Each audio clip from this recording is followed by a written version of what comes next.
Volume 1, Chapter 46, King Philip's War. Since the massacre of the Pequots in 1637, there had been no open warfare between whites and Indians in New England.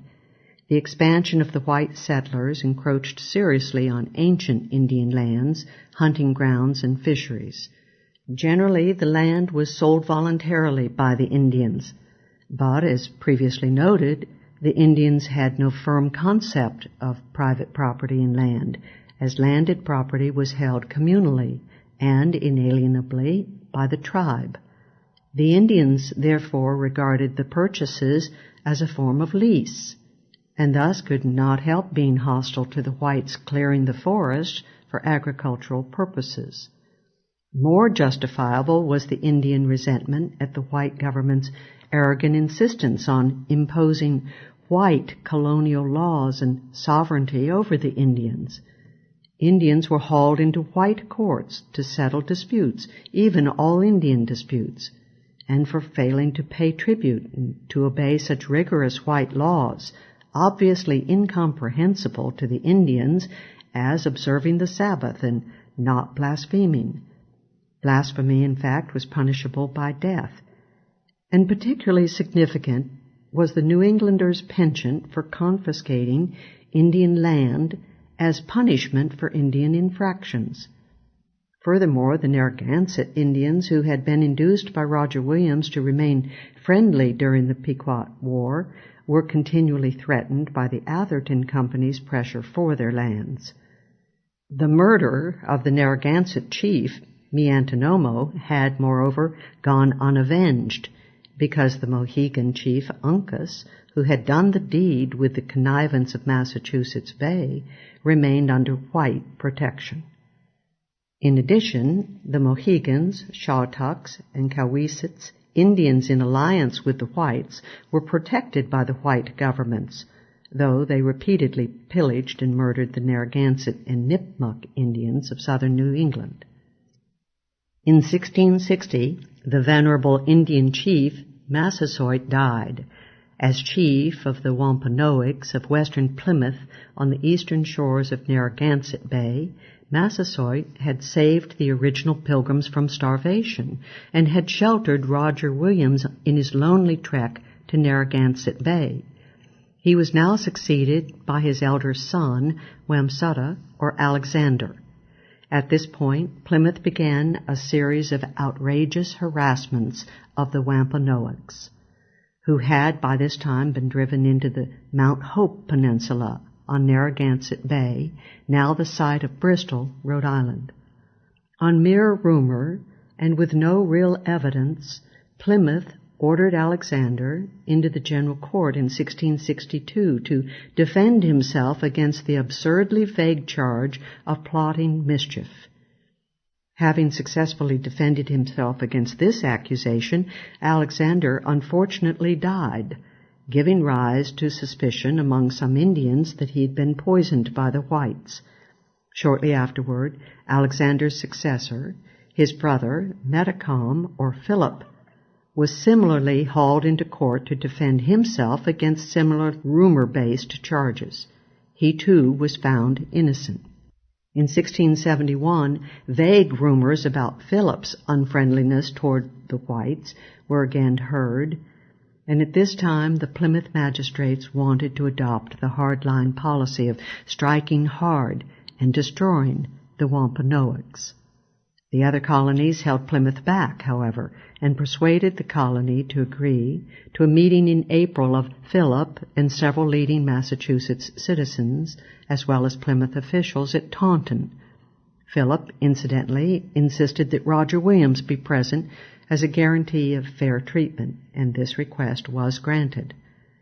At Taunton, the Plymouth authorities made the arrogant demand that the Wampanoags render themselves defenseless by surrendering all their arms to Plymouth, and this despite the fact that no evidence against Philip was ever revealed. 70 guns were surrendered. In addition to this humiliation, Philip and several sachems were again forced to appear in September, and gratuitously subjected to the insulting warning that he must amend his ways if he expected peace, and that if he went on in his refractory way, he must expect to smart for it. The Indians again submitted and consented to pay a yearly tribute of 5 wolves' heads to the colony. 3 years later, the harassment by Plymouth of the Wampanoags came to a climax. Casamon, a Christian or praying Indian who had once been employed by Philip as a private secretary, now informed Plymouth of suspicious goings-on and possible conspiracies of some kind at Mount Hope. Once again, Plymouth proposed to haul Philip into general court to answer privately disclosed rumors against him. This time, Philip heard of the proceedings and in March 1675 came of his own accord to the court to defend himself. The authorities admitted they had no evidence of Philip's guilt, but were displeased that not all of the Wampanoags' arms had been surrendered.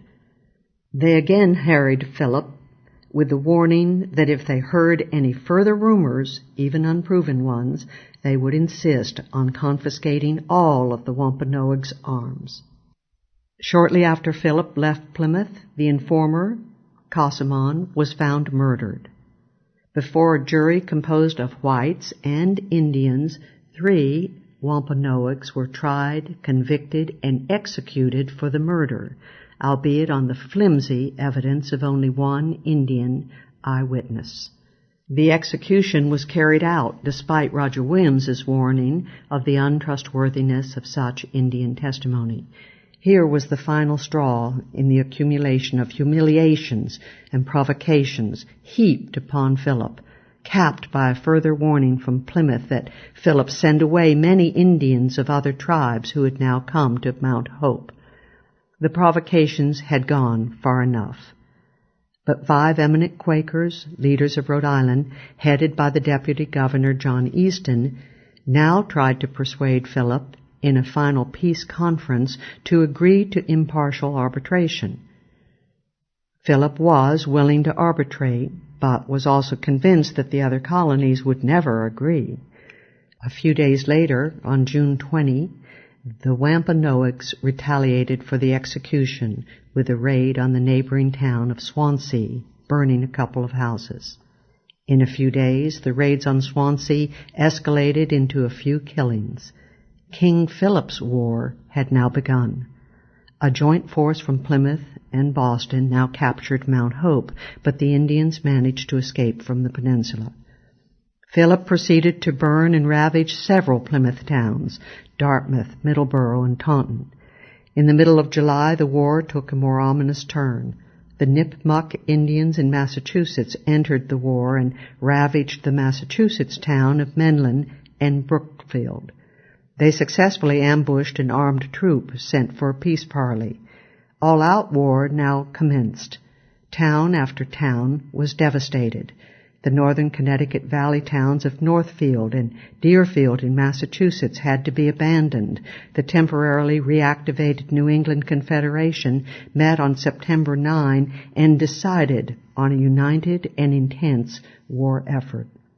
The 3 colonies agreed to contribute 1,000 armed men to the united force, and a quota was assigned to each colony. Massachusetts would supply 527 men, Connecticut 315, and Plymouth, which had started it all, 158. Military conscription reached every male between 16 and 60. Massachusetts decreed death for any refusal to serve, and Connecticut prohibited the emigration of any eligible person. The following spring, Massachusetts also forced its citizens into farm labor draft. Officials were authorized to impress men for the carrying on of the husbandry of such persons as were called off from the same into the service, who had not sufficient help of their own left at home to manage the same. Any labor conscript who failed to report was fined, and if this failure was accompanied with refractoriness or contempt upon authority, then the malefactor was liable to the death penalty. All men driven from their homes by the Indians were to be conscripted automatically for military duty in the places of their refuge. All trade with the Indians, not on government account, was forbidden on penalty of confiscation of all the trader's property. And finally, no person in Massachusetts was to leave the town of his residence without getting the permission of the local military committee. It would not be surprising if some of the more reflective citizens of Massachusetts began to wonder who their enemy was, the Indians or their own government. The New England Confederation, in the summer of 1675, faced the question, should it limit the war to its existing confines, or should it use the war as a point d'appui for the virtual extermination of the Indians of New England? Bearing in mind the usual white attitude toward the Indians, we are not surprised that New England chose the latter alternative. The particular problem was the land-rich Narragansetts, by far the most powerful of the New England Indians. Despite harassment, the traditionally friendly Narragansetts showed no sign of joining Philip's anti-white crusade. And even the almost fanatically pro-Puritan historian of New England, John Palfrey, admits that the Confederation found not one scintilla of evidence of any sort of conspiracy between Philip and the other warring Indian tribes, let alone the peaceful Narragansetts. Provocation against the Narragansetts had been particularly virulent in early 1675. The son of Uncas, the white-protected Mohegan chieftain, murdered a relative of the Narragansett chief, Canonchet. Yet the whites refused to take any action to punish the murderers. They refused, as well, to take the case to an impartial justice and to permit any armed action against Uncas, thereby closing every door of redress to the Narragansetts. In July 1675, soon after Philip launched his attack, the Confederation Commissioners of Massachusetts and Connecticut sent a strong military force to negotiate a new treaty of friendship with the Narragansetts. By mid-July, the Narragansetts had signed a treaty agreeing not to permit Wampanoag invasion of their land and to turn over to the whites any Wampanoag refugees. By October, it was learned that the Narragansetts had instead harbored some Indian refugees. Though a breach of the treaty, the Narragansett decision to give haven to refugees of war was hardly a casus belli. Indeed, offering asylum to refugees from war is a simple humanitarian act. But the commissioners of the New England Confederation did not react this way. Instead, they delivered to the Narragansetts an ultimatum that if the refugees were not delivered up, the utmost severities of war would be visited upon them. The Confederation promptly raised another 1,000 men under the command of Plymouth's Governor Winslow and marched in a war of aggression against the Narragansetts. This action triggered a war hysteria that swept Boston and the rest of New England. Even some harmless praying Indians living near Boston were set upon and murdered by white mobs. The highly respected Daniel Gookin, who was friend and superintendent of the Christian Indians, was told that it would not be safe for him to appear on the streets of Boston. In a final flurry, Massachusetts again persecuted the Quakers. Some Puritans disseminated the notion that the Indian War was God's punishment of New England for relaxing its persecution of the adulterous Quakers. Other Puritans, characteristically, theorized that God was punishing New England for the new fashions in wigs and fancy hairdos. Winslow's march into the Narragansett country was made without the consent and against the will of the government of Rhode Island. Hence, the invasion was a flagrant violation of the Rhode Island Charter. But the Confederation was heedless of this fact, and heedless also of the devastation that this extension of the war to the Narragansetts would wreak on the Rhode Island settlements.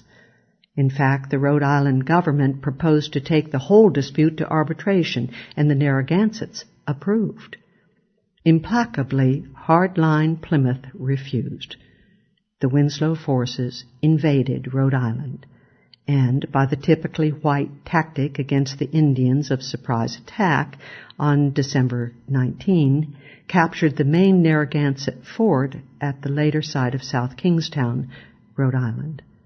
In this terrible swamp fight, about 1,000 Indians were slaughtered, including some 300 women and children. This was the turning point of the war, as it broke the great Narragansett power.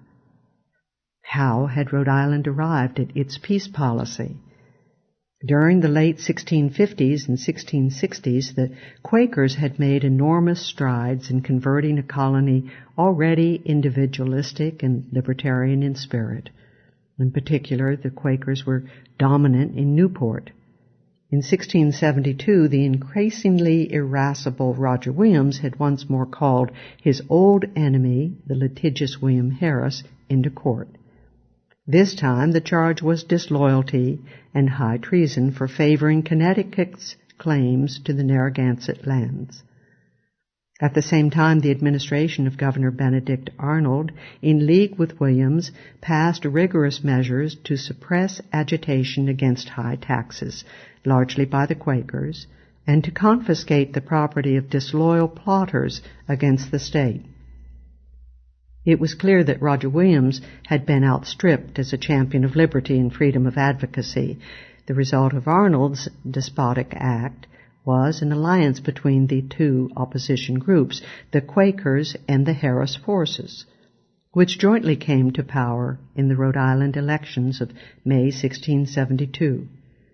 The world's first Quaker government, with Nicholas Easton, now a Quaker, as governor, now embarked on a highly liberal course. Harris was immediately released from prison and made an assistant of the province.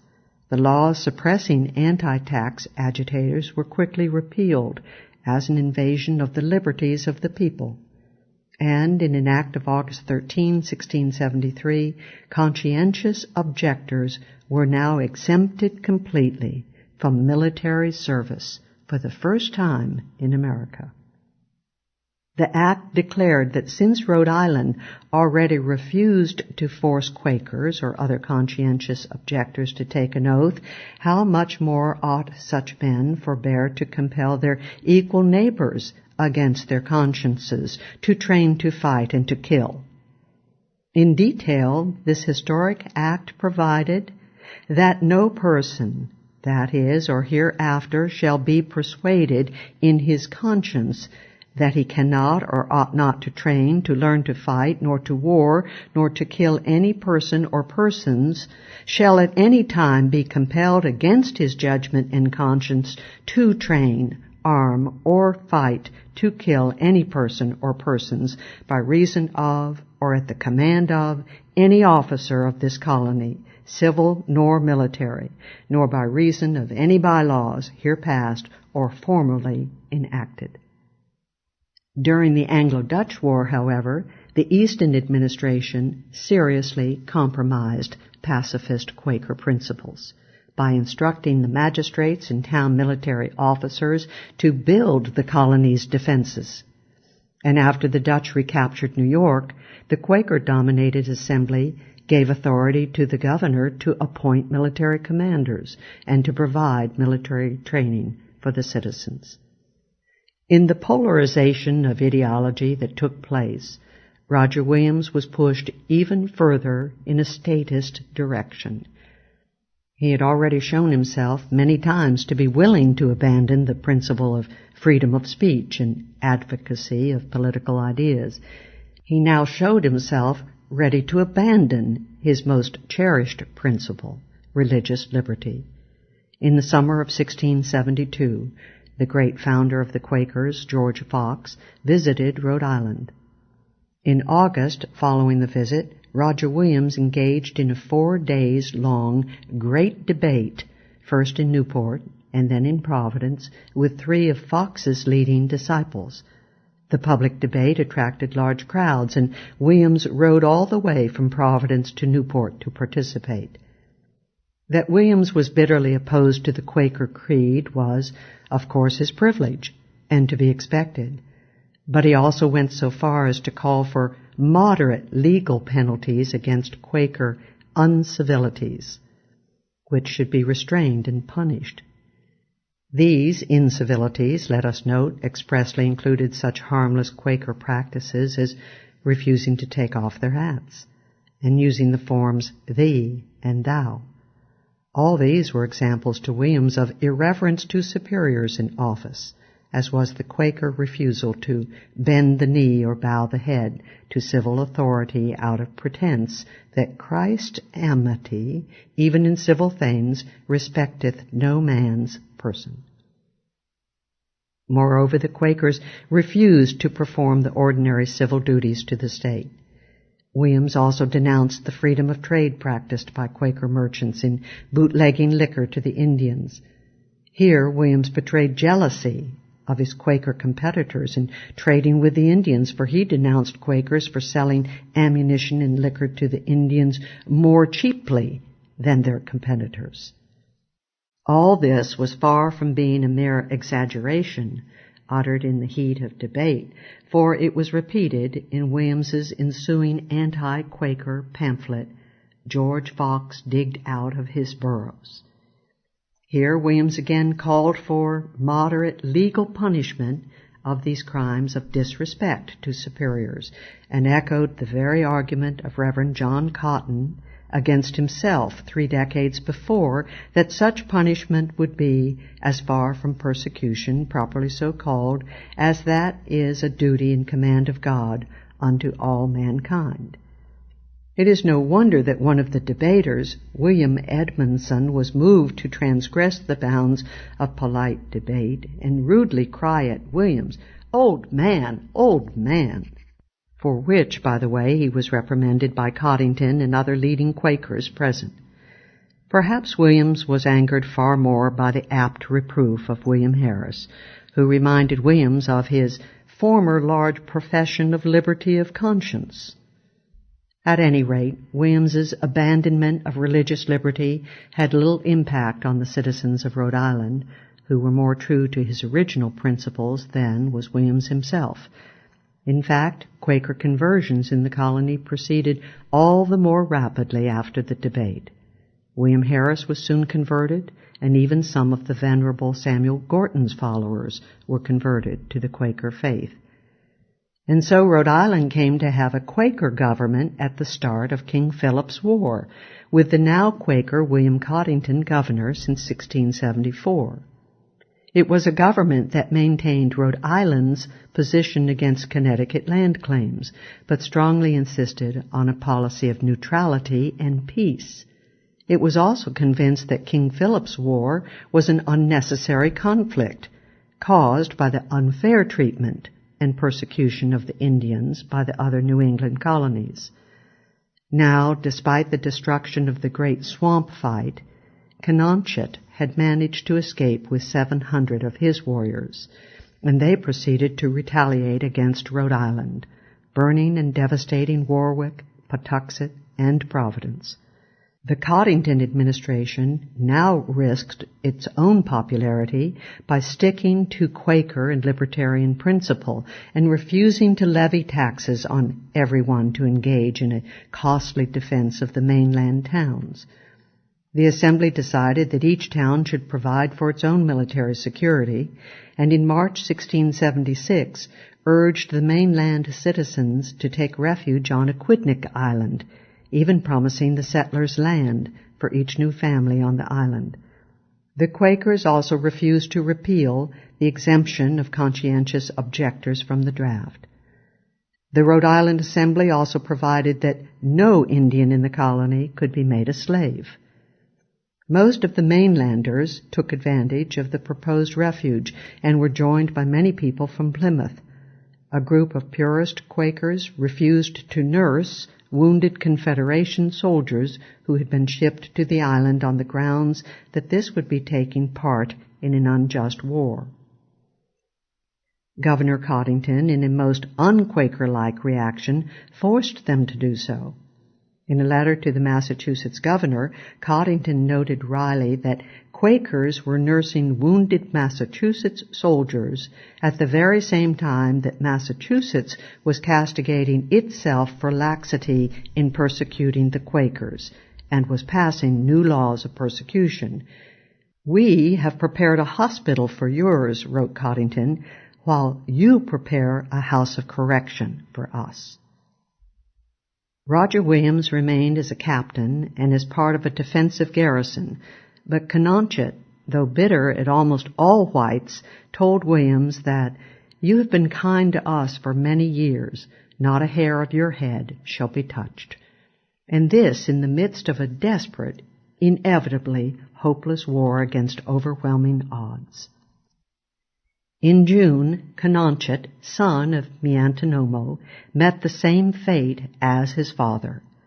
Captured by the white forces, he was turned over to his own Indian enemies and was promptly butchered. For the Narragansetts, the rest was mopping up. By the end of the year, almost all the women, children, and aged had been slaughtered by the troops. The remaining warriors were fleeing north to Nipmuc territory. Just as the war was ending, Rhode Island was succumbing to war hysteria. Under pressure, the Quakers began to compromise their principles once again. Governor Coddington, who had already forced purist Quakers to tend wounded Confederation soldiers, agreed in April to provide a military garrison at Providence, and Quaker assemblymen led in setting up this garrison. In May, Walter Clark, a compromising Quaker, was elected governor and stepped up military preparations. Roger Williams now provided for the coerced sale into servitude of the Indian prisoners and did the same to the hapless Indian refugees who had found their way to Providence, formerly a town of refuge. Captain Roger Williams, among the handful of others who had remained in devastated Providence during the war, reaped the gains of the sales of the Indians into servitude. Was it for this that Cononchit had spared the head of Roger Williams? It should be noted, however, that Williams refused to allow the Indians to be sold into permanent slavery. Apparently, 9 years of involuntary servitude were not so long a term as to offend his libertarian instincts. Finally, Williams and a few other magistrates held a military court-martial in August and executed several of the Indian prisoners. To the last Indian, Roger Williams warmly participated in the populace's demands for execution and in the clearing of the town of all the Indians to the great peace and content of all. The all, presumably not including the Indians who had been sold into servitude. The elections of May 1677 demonstrated the political futility of compromise. The war party led by Benedict Arnold swept the Quakers out of office. One of the first acts of the new assembly was to repeal the exemption of conscientious objectors from military service. While inconsistently protesting devotion to religious liberty, the new act thundered that some, under pretense of conscience, had taken the liberty to void the power of the military, and therefore of the civil power itself. As a result, Rhode Island was now destitute of required military forces, though who the new enemy was supposed to be was not explained. To return to King Philip's War, with the destruction of Cononchit and the Narragansetts, only fighting to the north remained. There, the Wampanoags and their allies fought valiantly on through the winter and spring of 1676, holding their own in raids and sorties against far superior military odds. But the Indian guerrilla warfare was defeated, in the long run, by the Indians' shortage of food. They did not have the food supplies to permit them to fight en masse. Throughout the entire war, the Indians could find food only by pillaging settlements, and that source inevitably dried up after a few months. The Indians could not take the route of successful guerrilla fighting by living off a much larger group of peasant supporters. By April and May, the Nipmucks had been largely annihilated, and by the end of June, the remainder of the Narragansetts had gone the way of the fallen Kenotchet. The war now began to accelerate toward its end. Only King Philip and his Wampanoags remained, and he was deserted by informers and defecting tribesmen. Driven into his old lair at Mount Hope, Philip was betrayed by an informer. In a white sneak attack on August 12th, King Philip was shot. His skull was publicly exhibited on a pole at Plymouth for the next quarter of a century. King Philip's War was thus over by the end of August 1676, and New England faced the question of what to do about those scattered Indians who had not been exterminated. Faced with the problem of Indian prisoners, New England did not hesitate. Mass deportation into slavery. Most of the Indian captives were shipped to the West Indies to be sold into slavery.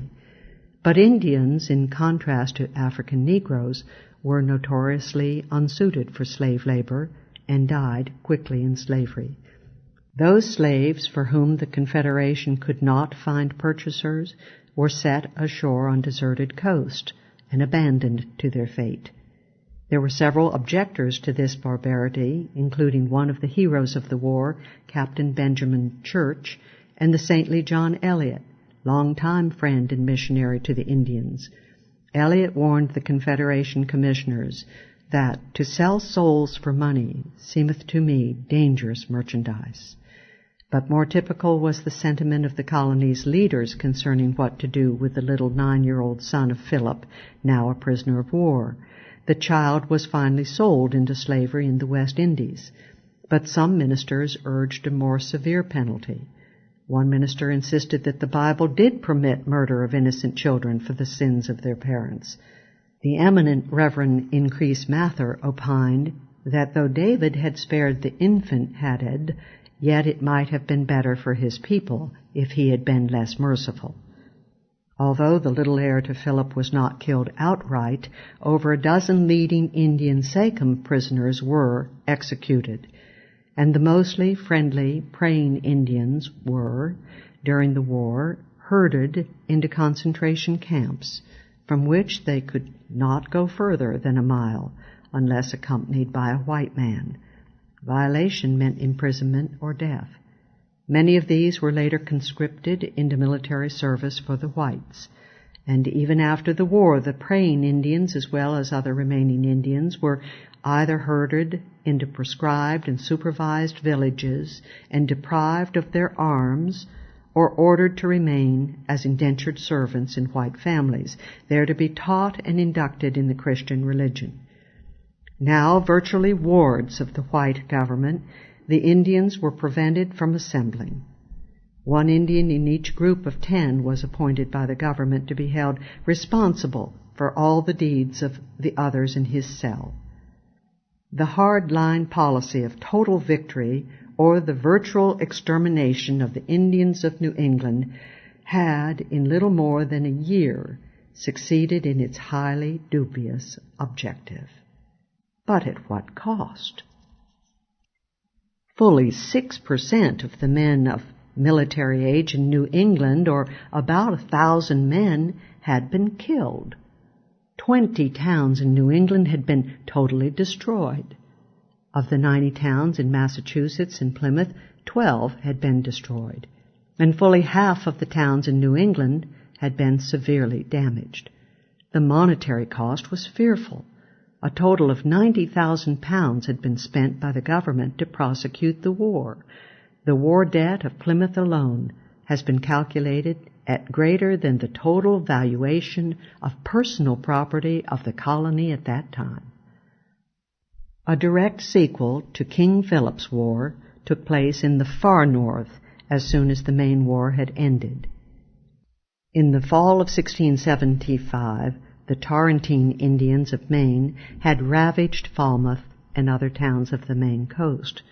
With food scarce, the Tarentines concluded a treaty with the whites in December and promised to remain peaceful from then on. The Indians complained, however, of ill treatment at the hands of the whites, and particularly chafed at being prohibited from purchasing ammunition, so necessary for hunting game. The fall of Philip the next August stimulated the Tarentines to go on the warpath again, and the English had to abandon every settlement between Casco Bay and the Penobscot, that is, east of the densest concentration of settlements north of the Piscataqua. Massachusetts organized a military force in the area, headed by Major Richard Waldron, the eminent merchant of Dover. At this point, on September 15, 400 Indians came peacefully into the white camp to parley for peace, and Major Waldron employed a typical white stratagem to seize them. Convivially, Waldron proposed a mock battle between the two forces. The Indians shot their muskets into the air as part of the war game, but the whites held their fire, surrounded the Indians, and disarmed them. One half of the Indians, supposedly identified either as murderers of white colonists or as violators of the old treaty, were sent as prisoners to Boston. Naturally, the rest of the tribe promptly resumed its attacks, and other Maine settlements were devastated or abandoned. The war continued during all of 1677, with little success for the whites. Finally, the colonial government decided that a peace policy might be wiser after all. In August 1677, the Indians concluded peace with Edmund Andros's representative in the province of Cornwall, and the following April, Massachusetts concluded a treaty of peace with the Indians. This was not unconditional surrender on either side. The Indians agreed to surrender all prisoners without a ransom and to refrain from molesting the settlers. In return, the white governments were to pay the Indians an annual tribute of a peck of corn for each family settled in Maine. When King Philip's War began, Sir Edmund Andros decided to take advantage of New England's distraction by seizing Connecticut in behalf of New York, or at least the great bulk of Connecticut west of the Connecticut River. Since the Duke of York's charter was now brand new, cogent legal argument held that the Nichols Treaty of 1664, granting the territory west of the river to Connecticut, was now invalid.